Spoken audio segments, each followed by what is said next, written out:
குர்ஆனை நல்ல முறையில் ஓதி அதை வெகு சீக்கிரம் மறந்து விடுபவனின் நிலை குறித்து ஹதீஸ் கூறுபவை. இதை குறித்து அபு மூசா ரலியல்லாஹு அன்ஹு அவர்கள் அறிவிக்கிறார்கள், இந்த குர்ஆனை அடிக்கடி ஓதி பாதுகாத்து கொள்ளுங்கள்.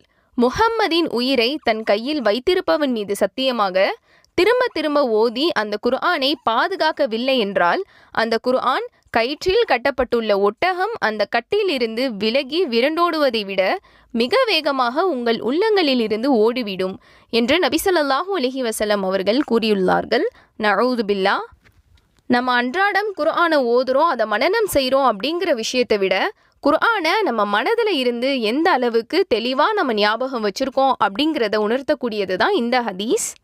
நம்முடைய மரணம் வரைக்கும் நம்ம மனநமிட்ட குர்ஆனை மறக்காத வகையில் நினைவு கூறும் அடியார்களாக எல்லாம் வல்ல அல்லாஹ் நம்மை ஆக்கி வைப்பானாக.